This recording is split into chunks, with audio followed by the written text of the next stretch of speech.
का है, मतलब बचपन का है, काफ़ी पुराना। जब छोटे शहरों में, गाँवों में, कस्बों में अंग्रेजी भाषा का प्रभाव आतंक की तरह होता था। मतलब दहशत, पूरी दहशत। जिस बंदे को अंग्रेजी में बात करना आता था वो एकदम भयंकर फुल टशन में एकदम।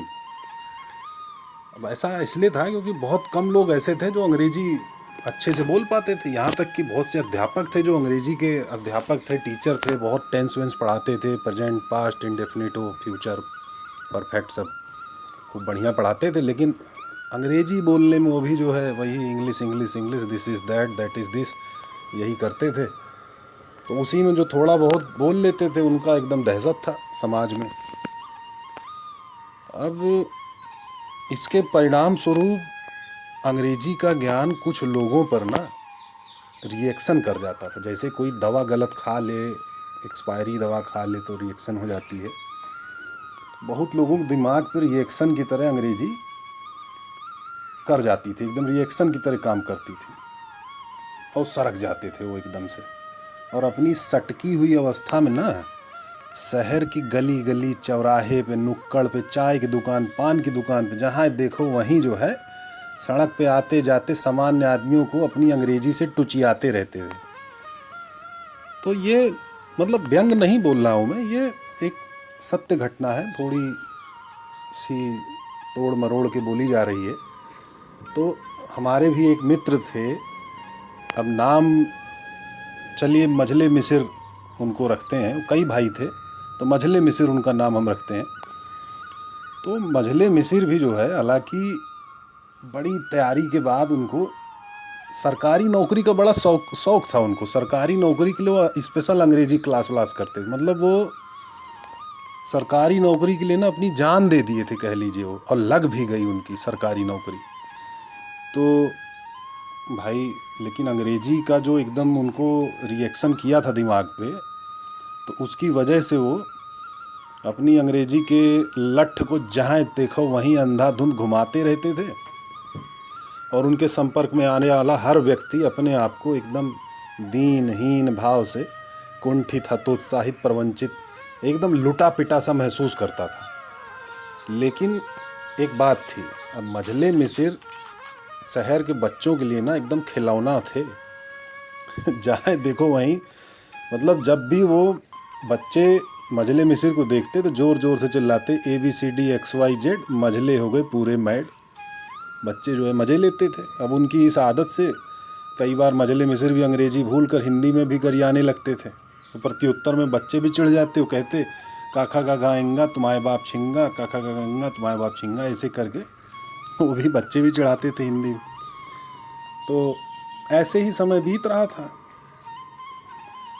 अब इतना ज़्यादा वो मझले मिसिर अपनी इस अंग्रेजी के रिएक्शन की वजह से सरक गए थे कि उनकी दहशत समाज में इस कदर हो गई थी कि कई बार शव यात्राएं भी उनको देख के अपना रास्ता बदल देती थी।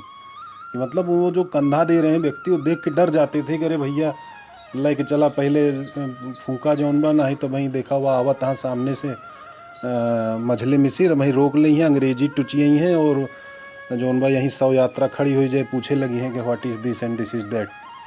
तो वही एक वाकया याद आ रहा है। उसमें क्या हुआ था कि एक वयोवृद्ध नागरिक थे हमारे कस्बे के, वो सुंदर सेठ थे।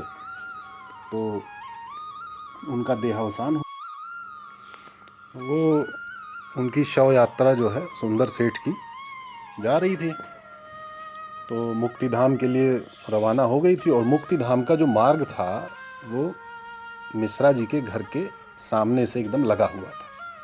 मतलब कोई भी शव यात्रा जाती थी तो उनके सामने से ही जा सकती थी मुक्तिधाम के लिए।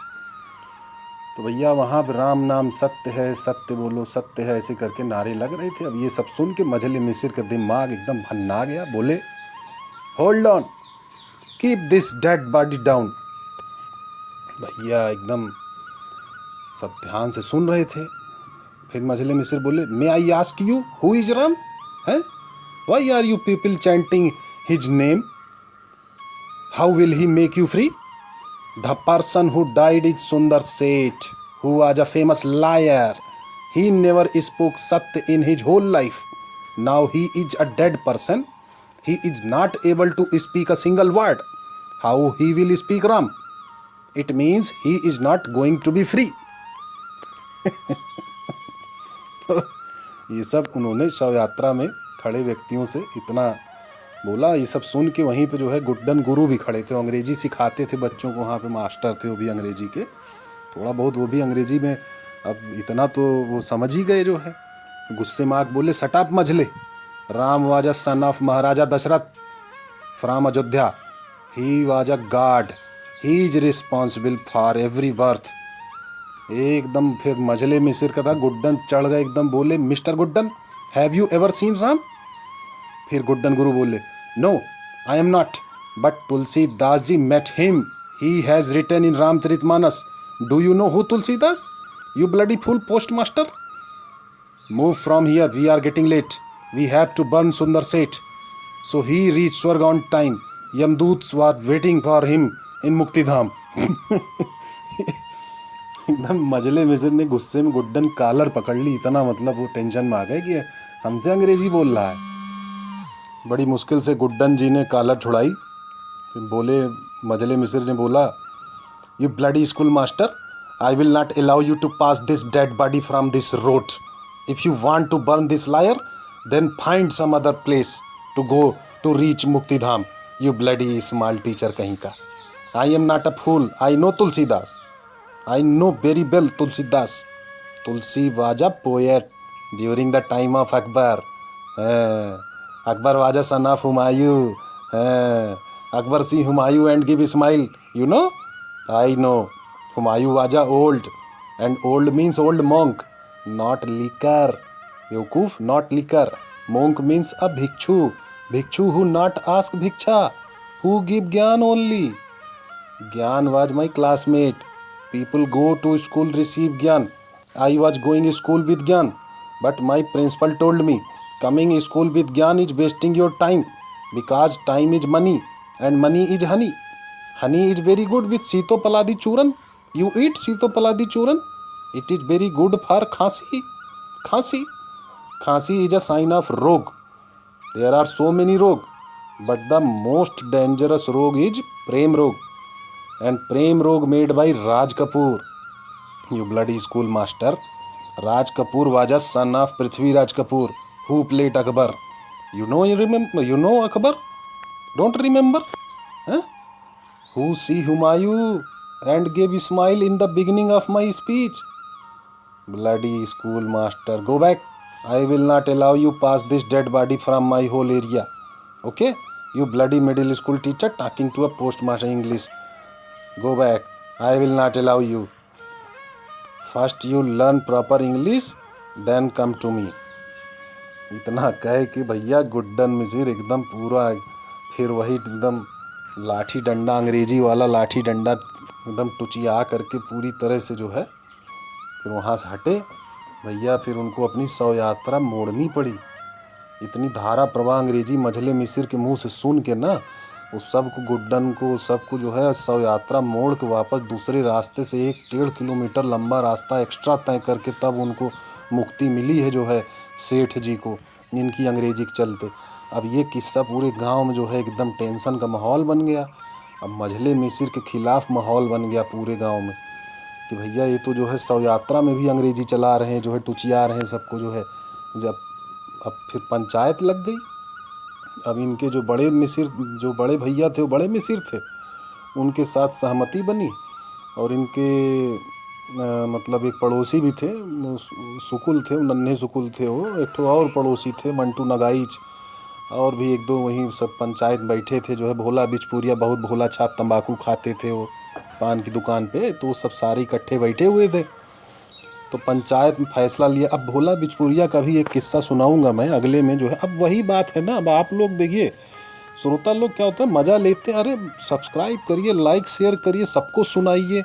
मतलब अब एक और किस्सा भोला बिचपुरिया का है, वो बड़ा बढ़िया किस्सा, वो अगले में सुनाऊंगा। तो अब आप लोग जितना ज़्यादा रायता फैलाएंगे उतना बढ़िया जो है आपको तुरंत पता चल जाएगा जो है अगली कहानी कब आई, कैसे आई। सब्सक्राइब करिए, लाइक करिए, शेयर करिए। नहीं आप लोग सुनिए, श्रोता लोग जो यूट्यूब आप लोग करिए जो है, ठीक है।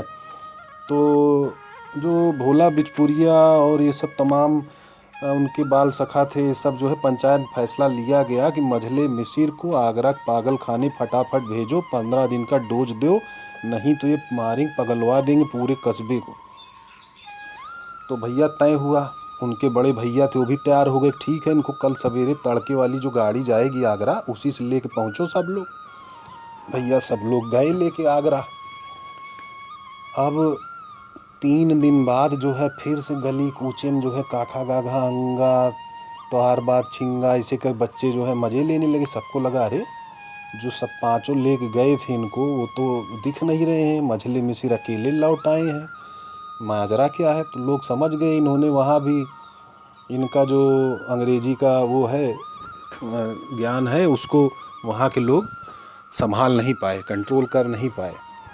अब इन्होंने आ करके यहाँ पे सबको बता दिया कि ऐसा है कि मंटू नगाई जो भोला भोजपुरिया ये सब जो है अपने परिवार से परिजनों से इतना दुखी थे कि जो है इन्होंने वहाँ पर आत्महत्या कर ली। और इन्हीं कपड़ा वपड़ा सब सरौता सरिया जनेऊ सब लाख उनके परिवार को इन्होंने मिश्रा जी ने दे दिया। तो उनके परिवार वाले उन्हें मरा हुआ समझ लिया और 13वीं पिंडदान तक कर दिया उनका। मतलब इस कदर आके मिश्रा जी ने यहाँ पे सबको बता दिया। अब और ये भी बता दिया कि जो है जो शुक्ला जी थे वो पंडित थे, तो उन्होंने सोचा कि अब हम जो है हम रुक जाते हैं, हम इनका पिंडदान कर दें ताकि उसके बाद हम देखें क्या करना है। तो इसलिए रुक गए, कुछ दिन में आ जाएंगे। ये सब कहानी मतलब मिश्रा जी ने वहाँ सबको बताई और सब मान भी गए जो है। ऐसे ही समय बीत रहा था। तकरीबन 20 दिन बाद एक ट्रंक कॉल आई वहाँ से आगरा से। ट्रंक कॉल में जिसकी आवाज़ थी, अब लोगों को लग रहा था अरे ये तो शुक्ला जी की आवाज़ है, हैं कैसे बोल रहे हैं जो है। भैया सबने पूछा जो है क्या हो गया शुक्ला जी, अरे आप तो जो है उन पिंडदान विंडदान करके आने वाले थे वहाँ से। भैया शुक्ला जी रोते हुए बोले अरे ऐसा नहीं है, अरे मझले मिसिर ने यहाँ डॉक्टरों को ऐसा अंग्रेजी में समझाया कि जो है हम सब 5 पागल हैं और ये एकदम बिल्कुल ठीक हैं और हम सब बहुत पहले से पागल हैं, बहुत हिंसक हैं, हमको फटाफट जो है बिजली के झटके दिए जाए नहीं तो हम कुछ भी कर सकते हैं। और ये सब सारी बात वो अंग्रेजी में डॉक्टर को समझा दिए और डॉक्टर भी मान लिए अंग्रेजी में सब कुछ समझ के। और ये भी बोल दिए कि जो है इनको दिवाली में एक बार बिजली करंट लग गया था तो ये सारे 5 आदमी बिल्कुल ठीक थे, 15 दिन तक बिल्कुल ठीक चल रहे थे। तो इस वजह से जो है डॉक्टर ने भी मान ली। और भैया हमको 1 हफ्ते से जो है पूरा एक 7-8 दिन तक हमको जो है बिजली का झटका दिया गया है और आज बड़ी मुश्किल से डॉक्टर साहब माने हैं और एकदम हम फ़ोन करके आपको बता रहे हैं जल्दी से आइए, हमें छुड़ा के लेके जाइए जो है। तो ये कहानी थी जो है। तो शुक्ला जी की बात लोगों ने सुनी और पता चला कि भैया 5 पंच तो वहाँ पागल खाने में भर्ती हैं और मझले मिसिर यहाँ जो है अपना अंग्रेजी टुचियाए पड़े हुए हैं और सबका पिंडदान भी करवा दिए हैं और किसी को पता नहीं है। और भैया फिर उसके बाद जो पूरे कस्बे का माहौल हो गया। 5 पंच खैर वापस आए वहाँ से, पागल खाने छुड़वा के उनको लाया गया और आने के बाद उनकी बड़ी गंभीर स्थिति थी। मतलब अगर उनके आसपास भी कोई अंग्रेजी में जरा सा बोल दे ना, this is that and that is this, एकदम उनको झटका लग जाता था। फिर 1 दिन का सदमा, मतलब उन्होंने परमानेंट बिजली के तार कनेक्शन ही कटवा दिया अपने घर से बिजली का।